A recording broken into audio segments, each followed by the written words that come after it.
Mạng y tế, vì sức khỏe cộng đồng.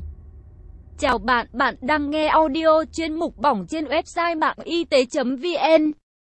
Cách sơ cứu khi bị bỏng. Bỏng là tai nạn rất dễ gặp chỉ cần một sơ suất nhỏ. Có nhiều nguyên nhân gây nên bỏng như bỏng do lửa, do hơi nóng, hóa chất tùy từng tác nhân gây bỏng mà ta có cách sơ cứu. Xử lý vết bỏng khác nhau để tránh các biến chứng nguy hiểm cho sức khỏe người bệnh.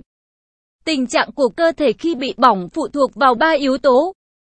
Độ sâu của bỏng, diện tích của vết bỏng, vị trí của vết bỏng trên cơ thể. 1. Độ sâu của vết bỏng. Bỏng được phân loại theo độ sâu thành 3 độ. 1. Độ Y. Bỏng bề mặt. Trường hợp này chỉ lớp ngoài cùng da bị tổn thương làm cho da nơi bị bỏng đỏ ửng lên và đau rát do đầu mút dây thần kinh bị kích thích. Loại bỏng này thường lành hẳn sau 3 ngày. 2. Độ 2. Bỏng một phần da. Trường hợp này thì lớp biểu bì và một phần của lớp chân bì bị tổn thương. Các túi phỏng nước được hình thành. Nếu các túi phỏng nước vỡ ra sẽ để lộ một bề mặt màu hồng và cũng rất đau. Nếu được giữ sạch, vết bỏng sẽ tự lành sau khoảng 1-4 tuần, không cần điều trị gì mà cũng không để lại sẹo hoặc sẹo nhưng không đáng kể. Nhưng tổ chức da sau khi lành, vết bỏng có thể đỏ trong một thời gian dài hơn. Nếu bỏng độ 2 bị nhiễm khuẩn thì lớp da dưới sẽ bị phá hủy và bỏng độ 2 chuyển thành bỏng độ 3. 3. Độ 3. Bỏng toàn bộ các lớp da. Toàn bộ các lớp da đều bị tổn thương bao gồm cả lỗ chân lông và tuyến mồ hôi. Vết bỏng trắng nhợt hoặc xám lại, khô cứng và mất cảm giác, không đau và các đầu nút dây thần kinh bị phá hủy. Trong trường hợp bỏng rất nặng toàn bộ các lớp da thì lớp mỡ dưới da cũng có thể bị phá hủy và để lộ phần cơ. Khi bị bỏng toàn bộ các lớp của da thì vết bỏng chỉ được lành dần từ phía bờ các vết bỏng và các vết bỏng rất dễ bị nhiễm khuẩn, do vậy thời gian lành vết bỏng thường kéo dài rất lâu. Độ sâu của một vết bỏng nhiều khi không đều nhau vì độ sâu của các vết bỏng phụ thuộc vào nhiệt độ, nồng độ hóa chất và thời gian mà nhiệt độ hoặc hóa chất tác động lên da. Da có xu hướng giữ nhiệt và quần áo bị đốt cháy thành than làm cho vết thương trở nên nặng nề hơn.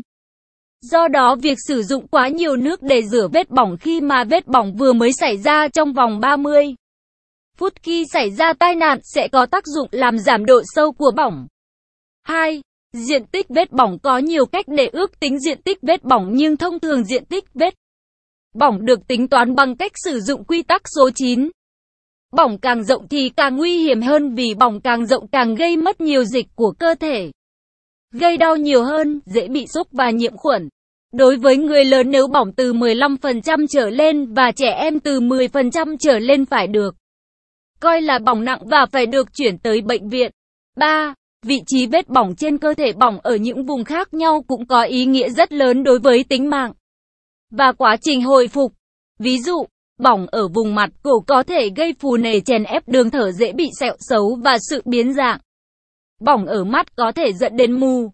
Bỏng ở bàn tay hoặc vùng các khớp có thể dẫn đến co cứng mắt hoặc giảm chức N hoạt động. Bỏng vùng lưng, vùng hậu môn sinh dục và những vùng gần hậu môn sinh dục thường có nguy cơ nhiễm khuẩn cao. Kéo dài thời gian lành vết bỏng. Nếu nạn nhân hít phải khói hơi nóng thì có thể gây bỏng đường hô hấp, làm phù nề đường hô hấp, gây tắc nghẽn dẫn đến suy hô hấp và rất dễ dẫn đến viêm phổi. 4. Chăm sóc cấp cứu bỏng nói chung. 1. Dập tắt lửa đang cháy trên quần áo và làm mát vết bỏng. Đây là việc làm trước hết để tránh cho nạn nhân bị bỏng sâu và rộng thêm. Dùng nước hoặc cát để dập tắt lửa, hoặc có thể dùng áo khoác CSN, vải bọc kín chỗ đang cháy để dập lửa, không dùng vải nhựa, ni lông để dập lửa. Xé bỏ phần quần áo đang cháy âm ỉ hoặc bị thấm đẫm nước nóng, dầu hay các dung dịch hóa chất nếu ngay sau đó không có nước lạnh để dội vào vùng bỏng. Bọc vùng bỏng chắc chắn rồi đổ nước lạnh lên. Với những vết bỏng ở tay có thể để cho nước từ vòi nước máy chảy trực tiếp lên vùng bỏng hoặc ngâm phần chi bị bỏng trong nước lạnh lên vùng bỏng, nhưng phải thay thường xuyên 3-4 phút một lần cho đến khi nào nạn nhân thấy đỡ đau rát. Tháo bỏ những vật cứng trên vùng bỏng như giày, ủng, vòng nhẫn trước khi vết bỏng sưng nề. Che phủ vùng bỏng bằng gạc, vải vô khuẩn nếu có hoặc bằng gạc hay vải sạch. Chú ý, đừng bao giờ Dùng nước đá để làm mát vết bỏng hoặc ngâm toàn bộ cơ thể vào trong nước. Tháo bỏ quần áo bị cháy đã được làm mát. Sờ mó vào vết bỏng. 4. 2. Phòng chống sốc, đặt nạn nhân ở tư thế nằm. Động viên an ủi nạn nhân. Cho nạn nhân uống nước vì nạn nhân rất khát, nhất là khi phải chuyển nạn nhân đi xa. Chú ý, chỉ cho nạn nhân uống nước khi nạn nhân tỉnh táo, không bị nôn và không có những chấn thương khác. Dung dịch cho uống. Nếu có điều kiện nên pha dung dịch sôi để cho nạn nhân uống. Pha vào 1 lít nước, cộng 1/2 thìa cà phê muối N, cộng 1/2 thìa cà phê muối natri bicarbonate, 2-3 thìa cà phê đường hoặc mật ong, nước cam, chanh ép. Nếu không có điều kiện để pha dung dịch trên thì có thể cho nạn nhân uống nước chè đường hoặc Oreson. Dùng thuốc giảm đau cho nạn nhân, dùng aspirin. Khi dùng thuốc giảm đau phải chú ý, nếu nghi ngờ nạn nhân có chấn thương bên trong thì không được dùng thuốc giảm đau. An thần mạnh. Nhanh chóng chuyển nạn nhân tới cơ sở điều trị càng sớm càng tốt. 4. 3. Duy trì đường hô hấp nạn nhân bị bỏng vùng mặt cổ. Nhất là khi bị kẹt trong nhà bị cháy mà ở đó có dầu, đồ đạc, bàn ghế đang bốc cháy thì sẽ nhanh chóng bị phù mặt và cổ và các biến chứng của đường hô hấp do hít phải khói hơi. Những trường hợp này phải ưu tiên số 1 và phải được chuyển tới bệnh viện ngay. Nhưng trong khi chờ đợi phải theo dõi sát nạn nhân và phải đảm bảo sự thông thoát đường hô hấp, giữ tư thế đúng hoặc có thể đặt một canul vào mũi hoặc miệng nạn nhân. Có trường hợp phải mở khí quản. 4. Phòng chống nhiễm khuẩn. Bản thân vết bỏng là vô khuẩn. Do vậy khi cấp cứu bỏng phải rất thận trọng để tránh vết bỏng bị nhiễm bẩn. Không dùng nước không sạch để dội hoặc đắp vào vết bỏng và có điều kiện người cấp cứu nên rửa tay sạch và tránh động chạm vào vết bỏng. 4. 5. Bê âng vết bỏng. Không dược, bôi dầu mỡ, dung dịch cồn, ngay cả kem kháng sinh vào vết bỏng. Không được chọc phá các túi phỏng nước, không được bóc ra hoặc mảnh quần áo dính vào vết bỏng. Nếu có điều kiện thì phủ vết bỏng bằng gạc vô khuẩn, nếu không thì dùng vải càng sạch càng tốt. Vết bỏng sẽ chảy rất nhiều dịch nên trước khi dùng bê âng co giãn để bê âng vết bỏng lại thì phải đệm một lớp bông thấm nước lên trên gạc hoặc vải phủ vết bỏng.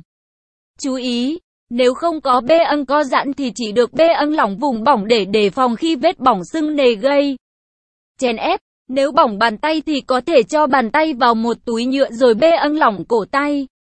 Làm như vậy sẽ cho phép nạn nhân vẫn cử động được các ngón tay một cách dễ dàng, vừa tránh làm bẩn vết bỏng. Nếu vết bỏng ở cổ tay hoặc chân thì trước hết phủ vết bỏng bằng gạc vô khuẩn hoặc vải sạch, sau đó cho vào một túi nhựa. Có thể đặt nẹp cố định chi bị bỏng. Nhưng trong bất kỳ trường hợp nào cũng phải nâng cao chi bị bỏng để chống sưng nề các ngón chân, ngón tay và phải khuyên nạn nhân vận động sớm các ngón chân, ngón tay nếu có thể được. 5. Cấp cứu một số trường hợp bỏng đặc biệt. 5. 1. Bỏng điện, điện giật hoặc sét đánh có thể gây bỏng rất sâu. Một số bệnh nhân bị bỏng điện thì cơ thể cũng bị ngừng tim do dòng điện đánh vào tim, do vậy phải tiến hành cấp cứu ngừng tim ngay nếu nạn nhân bị ngừng tim rồi mới sơ cứu vết bỏng sau. Nhưng trước khi tiến hành vết bỏng phải ngắt điện, nếu không thể ngắt điện được thì phải gỡ nạn nhân ra khỏi sự tiếp xúc với điện, phải dùng vật cách điện, cao su, gậy gỗ khô để gỡ hoặc kéo nạn nhân. Khi sơ cứu vết bỏng xong phải nhanh chóng chuyển nạn nhân tới ngay bệnh viện vì những bệnh nhân bị điện giật rất dễ có rối loạn về tim mạch. 5. 2. Bỏng hóa chất. Một số loại hóa chất như axit kiềm mạnh hoặc iốt phosphor dùng trong công nghiệp hoặc vôi mới tôi có thể gây nên tổn thương bỏng nặng và làm nạn nhân rất đau đớn. Với những loại bỏng nặng và làm nạn nhân rất đau đớn với những loại bỏng do hóa chất phải rửa ngay, rửa liên tục bằng nước càng nhiều càng tốt. Nếu không các tổ chức ở vùng bỏng sẽ bị hoại tử hoàn toàn. Nếu xác định được nguyên nhân gây bỏng là do axit thì rửa vết bỏng bằng nước có pha bicarbonate. Nếu bỏng là do kiềm thì rửa bằng nước có pha giấm, chanh. Nhưng nếu bỏng mắt do hóa chất chỉ được rửa bằng nước bình thường. Nếu trong mắt vẫn còn những hạt vôi nhỏ thì phải rửa mạnh để làm bật những hạt vôi đó ra. Phải tháo bỏ ngay quần áo bị dính hóa chất. Khi tháo phải lưu ý bảo vệ tay của người làm động tác đó, không dùng tay trần để tháo. Nếu vết bỏng chảy nhiều máu thì phải xử trí như một vết thương chảy máu. chuyển ngay nạn nhân tới cơ sở điều trị. Cấp cứu bỏng thì đơn giản không rắc rối phức tạp nhưng đòi hỏi phải cấp cứu khẩn trương, linh hoạt. Người cấp cứu thành thạo có thể tránh được nhiều biến chứng nguy hiểm cho nạn nhân. 70% số ca bỏng mà được giữ sạch thì sẽ lành tự nhiên. Nhiều ca bỏng nặng, bỏng rộng nhưng được cứu sống và để lại di chứng không đáng kể nhờ có sự cấp cứu và CSM sốc cấp cứu ban đầu tốt. Nội dung bài viết đến đây là kết thúc. Nếu bạn có thắc mắc, câu hỏi gì xin hãy chia sẻ bình luận bên dưới bài viết này. Mời bạn hãy đăng ký kênh Mạng Y tế, chia sẻ bài viết này tới bạn bè và theo dõi thêm những audio tiếp theo. Hy vọng bài viết này sẽ đem lại cho bạn nhiều điều bổ ích. Chúc bạn luôn mạnh khỏe.